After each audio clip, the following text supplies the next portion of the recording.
الذي اصطفى أما بعد نبی اکرم صلی اللہ علیہ وسلم کی سیرت مبارکہ کے بیان کا یہ ہفتہ واری سلسلہ ہے۔ پچھلے درس میں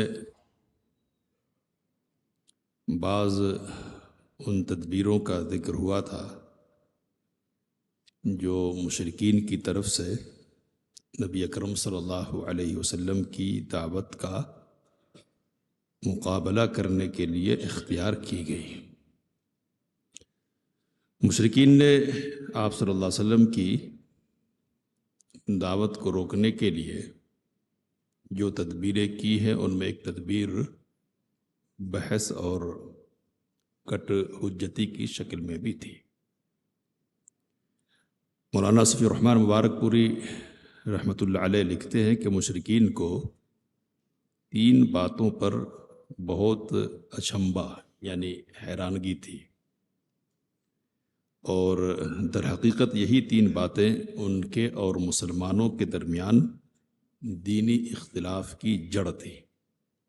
ایک توحید، دوسری رسالت، اور تیسری موت کے بعد اٹھایا جانا۔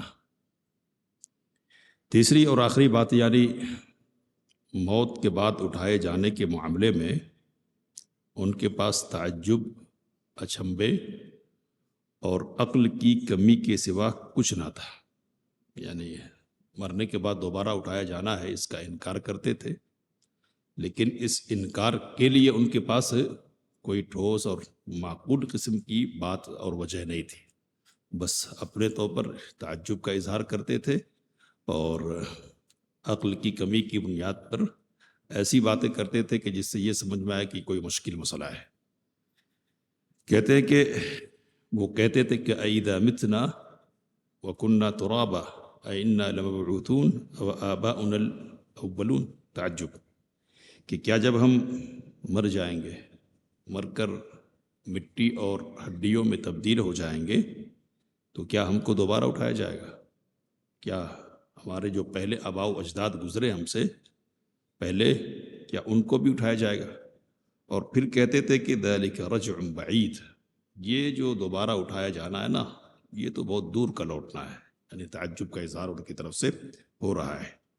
وہ یہ کہتے تھے کہ هَلْ نَدُلُّكُمْ عَلَى رَجُلٍ يُنَبِّئُكُمْ إِذَا مُزِّقْتُمْ كُلَّ مُمَزَّقٍ إِنَّكُمْ لَفِي خَلْقٍ جَدِيدٍ، کیا میں تمہیں اس آدمی کے بارے میں بتلاؤں کہ جو یہ کہتا ہے کہ جب تم بالکل ریزہ ریزہ ہو جاؤ گے، ٹکڑے ٹکڑے، تو تمہیں نئی تخلیق میں ڈھالا جائے گا اور نئے سرے سے تم کو پیدا کیا جائے گا۔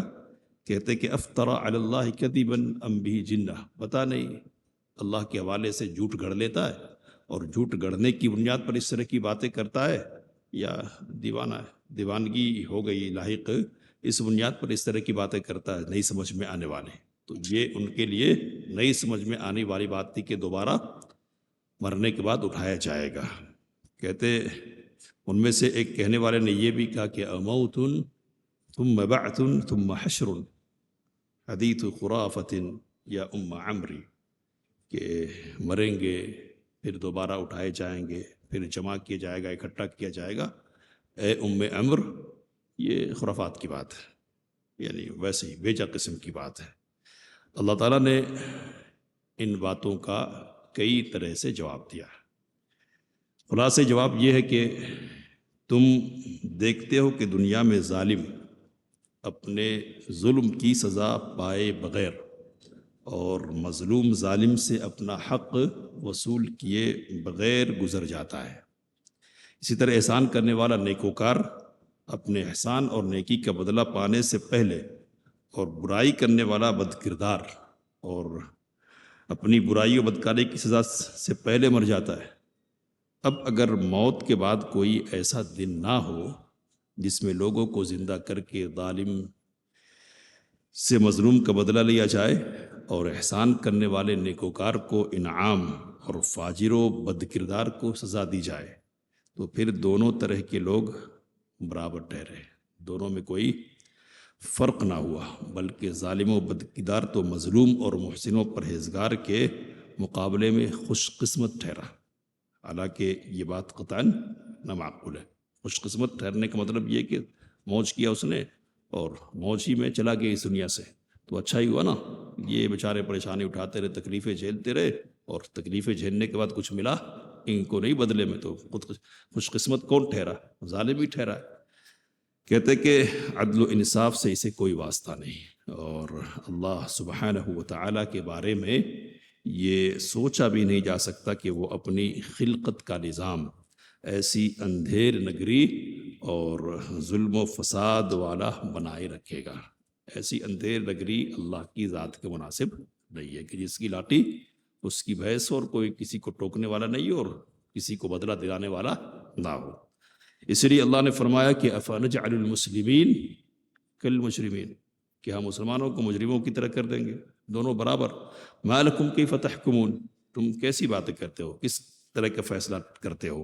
اور کہا کہ ام نجعل الذین آمنوا وعملوا الصالحات کالمفسدین فی الارض ام نجعل المتقین کالفجار، کہ جو لوگ ایمان لے آئے، اچھے اعمال انہوں نے کیے، کیا ہم ان کو ان کی طرح کر دیں گے جو زمین میں فساد مچاتے ہیں، یا متقی اور پرہیزگار لوگوں کو بد کردار اور فاجر قسم کے لوگوں کے برابر کر دیں گے؟ دونوں برابر ٹھہرے، ایسا کیسے ہوگا؟ تو اگر قیامت کا دن نہیں قائم ہونا تو اس کا مطلب یہ ہے کہ دونوں برابر ہی ہے، کچھ ہونے والا نہیں ہے۔ اللہ نے کہا کہ ام حسب الذین اجترحوا السیئات ان نجعلہم کالذین آمنوا وعملوا الصالحات، وہ لوگ جو برائیوں کا ارتکاب کرتے ہیں، غلطیاں کرتے ہیں، کیا انہوں نے یہ سمجھ رکھا ہے کہ کیا ہم ان کو ان لوگوں کی طرح کر دیں گے جو ایمان لے آئے اور اچھے اعمال کرتے رہے؟ سواء محیاہم ومماتہم، ان کا جینا اور ان کا مرنا برابر ہو جائے، تو دونوں قسم کے لوگ ایک ہی ٹھہرے، ایک ہی طرح کے؟ ساء ما یحکمون، یہ غلط فیصلہ ہے، برا فیصلہ ہے جو یہ کرتے ہیں۔ تو یہ قیامت کے وقوع کی ضرورت کے حوالے سے قرآن مجید کی گفتگو ہے، اور قیامت کیوں قائم ہونی چاہیے اس پر اللہ تعالیٰ کی طرف سے وضاحت ہے۔ اب ذہنی طور پر استبعاد کا مسئلہ تھا، یعنی اس مسئلے کو بعید سمجھنے کی بات کہ مرنے کے بعد مٹی میں مل جائیں گے، مٹی میں مل کر ریزہ ریزہ ہو جائیں گے، وجود مٹ جائے گا، تو وجود کے مٹ جانے اور ختم ہو جانے کے بعد پھر کیسے؟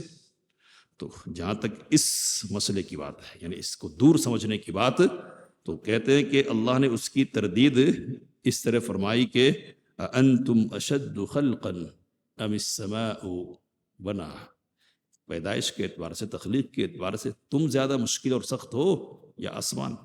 اس کو کس نے بنایا؟ اللہ نے بنایا، اللہ نے بنایا۔